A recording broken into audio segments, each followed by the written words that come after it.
Assalamualaikum warahmatullahi wabarakatuh. Selamat datang kembali sahabat beriman, sahabat jalan lurus. Semoga kita semua selalu berada dalam lindungan dan rahmat Allah Subhanahu wa taala. Berbicara masalah bulan Zulhijjah berarti berbicara amal soleh, di mana di dalamnya terdapat banyak keutamaan dan fadilah-fadilah lainnya. Bulan Zulhijjah adalah bulan di mana umat Islam akan menjalankan perintah untuk berkurban. Allah Subhanahu wa taala dalam surat Al-Hajj ayat 34 berfirman yang artinya, dan bagi setiap umat telah kami syariatkan penyembelihan kurban agar mereka menyebut nama Allah atas rezeki yang dikaruniakan Allah kepada mereka berupa hewan ternak. Maka Tuhanmu adalah Tuhan yang Maha Esa. Karena itu berserah dirilah kamu kepadanya, dan sampaikanlah Muhammad kabar gembira kepada orang-orang yang tunduk patuh kepada Allah. Quran Surat Al-Hajj ayat 34. Pada 10 hari pertama bulan Zulhijjah, Allah Subhanahu wa taala telah memberikan keistimewaan padanya. Hari-hari istimewa itu disebut dengan Al-Ayyam Al-Ma'lumat atau hari-hari yang telah diketahui.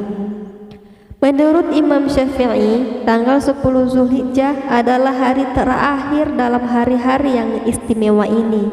Asy-Syafi'i mengatakan hari-hari yang diketahui adalah 10 hari, yang akhirnya itu hari raya kurban.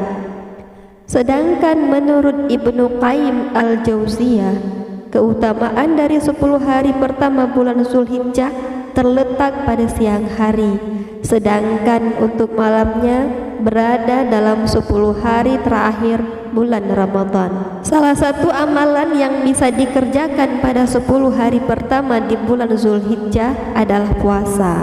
Syekh Sulaiman Ahmad Yahya Al-Faifi dalam bukunya Ringkasan Fikih Sunnah Said Sabiq menjelaskan, Rasulullah SAW selalu menjalankan ibadah sunnah ini. Dalam sebuah hadis yang diriwayatkan oleh Ahmad dan An-Nasai dari Hafsah radhiyallahu an, dia berkata, 4 hal yang tidak pernah ditinggalkan oleh Rasulullah SAW, yaitu puasa Asyura, puasa 10 hari bulan Zulhijjah, puasa 3 hari setiap bulan, dan sholat 2 rakaat sebelum fajar. Dalam hadis lain dari Ibnu Abbas radhiyallahu an, Rasulullah sallallahu alaihi wasallam bersabda, tidak ada amal yang lebih utama daripada 10 hari bulan Zulhijjah. Mereka para sahabat bertanya, wahai Rasulullah, tidak pula jihad di jalan Allah? Beliau menjawab, ya, tidak pula jihad di jalan Allah, kecuali seorang laki-laki keluar dengan harta dan jiwanya di jalan Allah, kemudian ia tidak kembali membawa sesuatu. Hadis riwayat Abu Dawud, At-Tirmizi, Ibnu Majah, dan Ahmad. Meskipun keistimewaan 10 hari pertama bulan Zulhijjah sudah disebutkan dalam Al-Quran, tetapi untuk puasa disunatkan 9 hari saja. Adapun hari ke-10 sudah masuk hari raya Idul Adha, di mana pada hari ini termasuk salah satu hari yang dilarang untuk berpuasa. Sahabat jalan lurus, keutamaan 10 hari awal bulan Zulhijjah berlaku untuk berbagai amalan.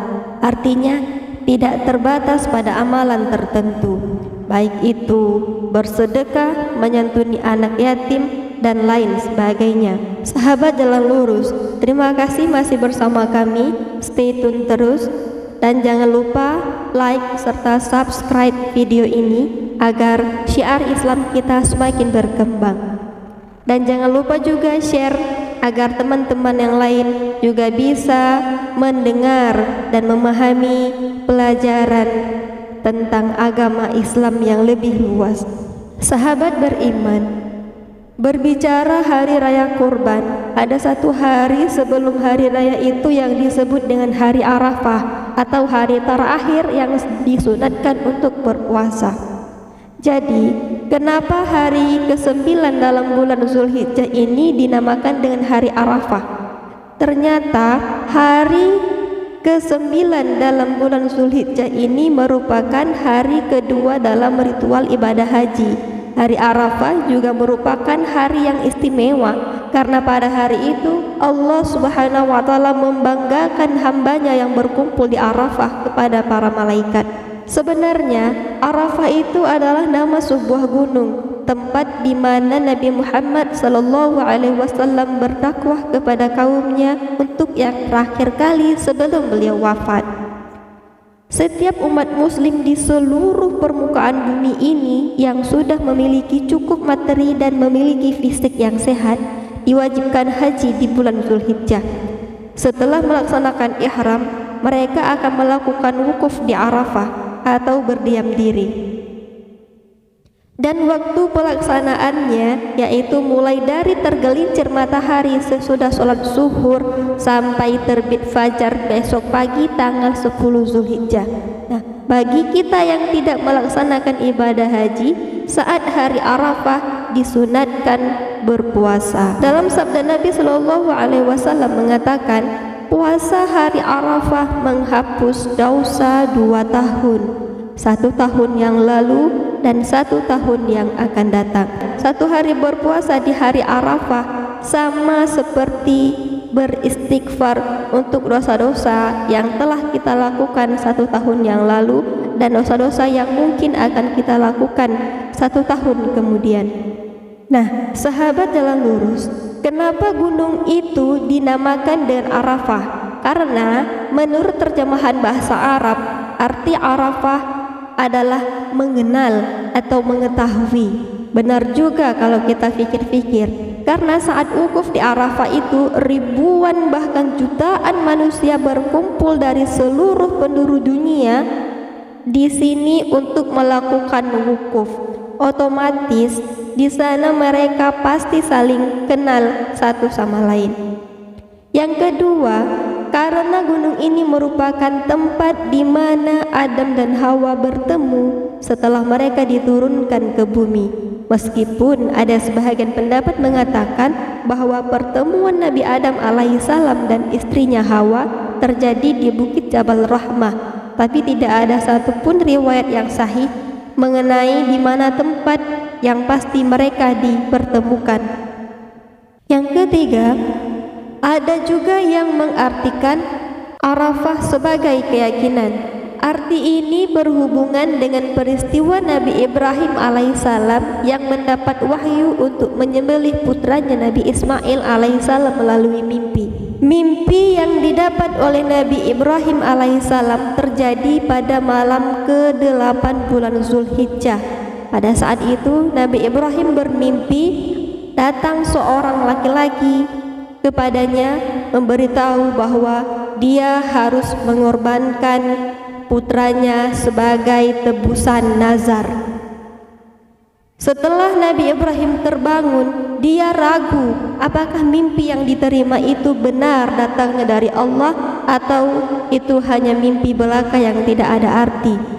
Namun pada malam besoknya Nabi Ibrahim bermimpi lagi dengan mimpi yang sama. Oleh karena itu Nabi Ibrahim yakin bahwa mimpi itu datangnya dari Allah dan itu benar. Oleh karena itu jelas Arafah ini bisa diartikan dengan yakin karena keyakinan yang datang dalam hati Nabi Ibrahim. Di hari Arafah juga seluruh lapisan langit dan bumi dijadikan saksi atas klaim kesanggupan manusia untuk selalu taat kepada Allah Subhanahu wa Ta'ala sebagai Sang Maha Pencipta. Oke sahabat fillah semuanya, itulah sedikit informasi mengenai hari Arafah dan sekilas tentang ritual bulan Zulhijjah. Pada statement berikutnya mudah-mudahan kita masih punya kesempatan untuk membahas tentang masalah kurban dan haji. Jika ada tambahan silakan teman-teman bisa komen di bawah dan jangan lupa like, share dan subscribe video ini serta tekan tombol notifikasinya agar teman-teman semua bisa tahu setiap kami upload video baru. Terima kasih. Assalamualaikum warahmatullahi wabarakatuh.